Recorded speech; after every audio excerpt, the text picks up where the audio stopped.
comes Jokic once again. Little fake, fires and connects. Nikola Jokic toying with the Knicks right now. Nikola Jokic, Nikola Jokic. What more is there to say about the man who seems to have no limits on what he can do? And when I say he has no limits, is there anyone in NBA history that can make this pass at this time of the game? Jokic, 5 on the shot clock. They double team him late. Cross court. Gordon for the lead.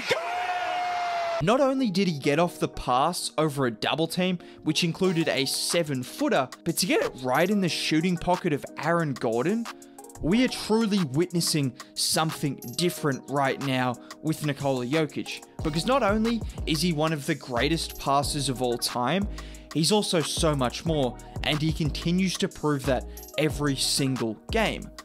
It's just unfair how good this man has gotten. Following an unbelievable MVP season in which he averaged 26, 11, and 8 on remarkable shooting splits, leading his team to the 5th best record in the NBA and a record of 16 and 8 without his co-star in Jamal Murray, the Joker has somehow gotten better and he's doing it with less.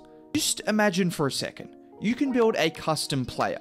That player is 7 feet tall, he has the vision of the greatest point guards in NBA history, Magic Johnson, Steve Nash, Jason Kidd.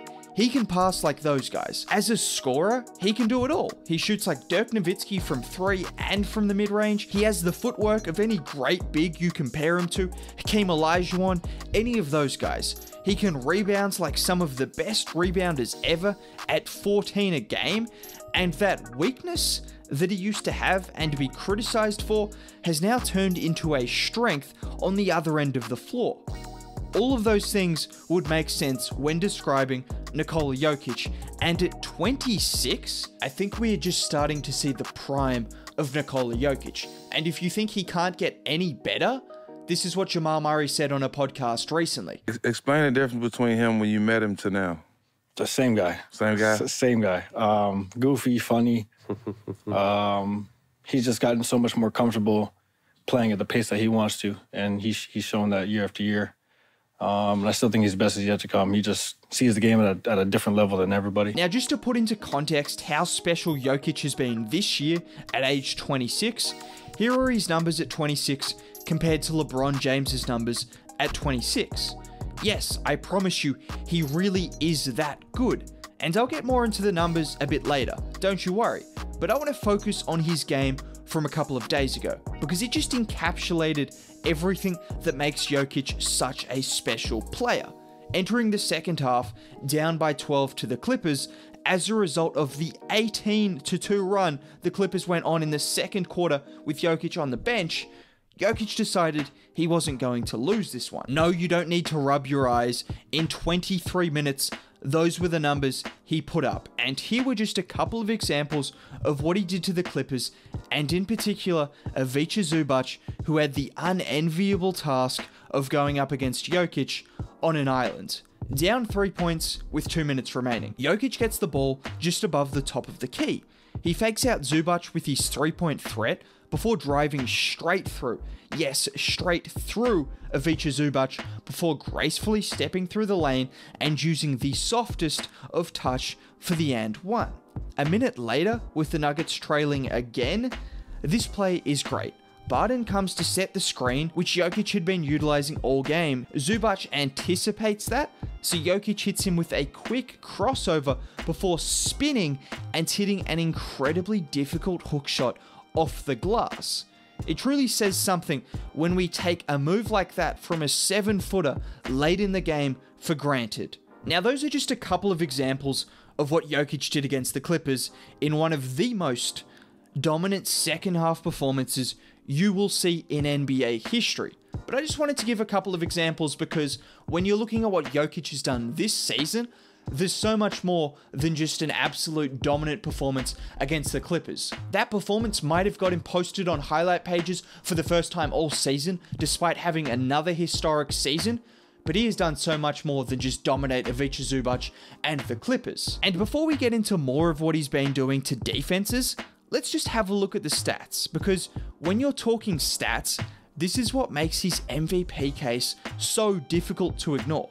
From a traditional stats standpoint, Jokic is one of, if not the best scorers in the NBA when you consider the numbers and efficiency combined with the ways in which he can score. He can hit the three ball, he can take his defender off the dribble and drive to the rim like I showed in those examples. He hits the mid-range at an absurd rate, and oh yeah, he's the best post player in the NBA with his array of hook shots and floaters that are so ridiculously soft around the rim, all the while being a clutch time scorer.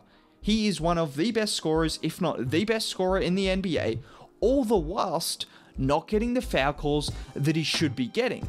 The Clippers game was only the 4th game this season in which he had 10 or more free throws. Compare that to the likes of Embiid and Giannis, and you'll see how ridiculous it is that Jokic is still putting up these numbers despite not getting the fairest of whistles. Now, if you were to just look at the regular stats, the efficiency, the rebounds, the assists, and the points, you would think he's one of, if not the best players in the NBA. But then there's the advanced stats. Now, I don't need to detail these stats, but basically any advanced metric that you want to look at which quantifies winning, Jokic probably leads that, including PER, which he is on pace to break the all-time record for. Yes, the all-time standing record for that stat. Now, there's a section of NBA fans, largely Philadelphia fans, that want to downplay these advanced stats. And you know what? That's fine. You can downplay the advanced stats, I don't care. Because what you can't downplay is the impact he has on his team.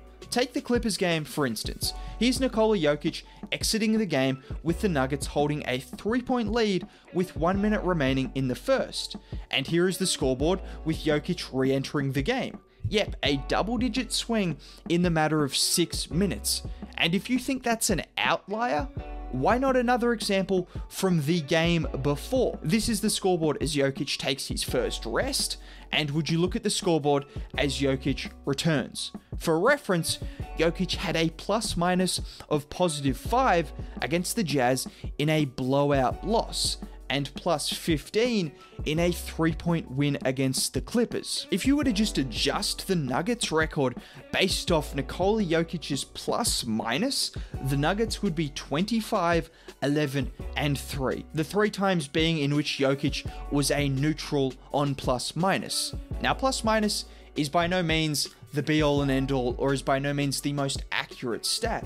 But basically, when Jokic is on the floor, the Nuggets are one of the best teams in the NBA, despite all the injuries. And if you need another example, if those aren't good enough for you, in the 5 games he's missed, they are 1-4, and they got beaten by a combined 65 points in those 4 losses. So basically, whatever way you want to slice and dice it, advanced stats or not, Nikola Jokic is the most impactful player to his team in the NBA. And there is no way to deny that. But the reality is, you don't need any of these stats or numbers to quantify how good Jokic is. All you have to do is just watch the games. It's really that simple, I promise you, because I also promise you, there is no one else making plays like this. Jokic look at that man. Oh man, kicks it out and a 3 for Barton. A 7-footer coming off a Monte Morris screen to get free and then throw a no-look pass on the money to an open shooter.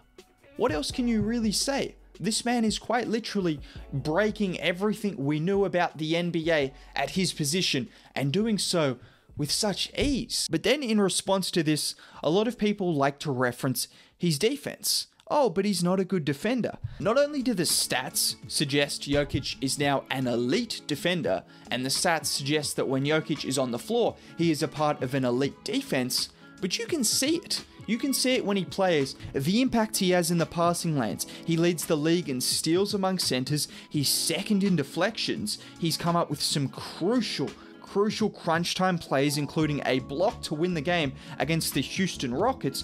Not only that, he is one of the best rebounders in the league, which shouldn't be overlooked, and also the biggest improvement he has made as a defender is his pick and roll defense. Sure, the likes of Aaron Gordon has helped, but Jokic has got to a point where he's able to step up and even switch onto quicker and shiftier guys that are lethal on pull-up jumpers, the likes of Donovan Mitchell and other guys that you see in these examples, and contest their shots, but also on guys in which you allow to take those 2-point shots, he is more than willing to drop back and secure the rebounds. Basically, Jokic is constantly figuring out what the best and most effective play is in pick and roll defense, and doing so to a really high level.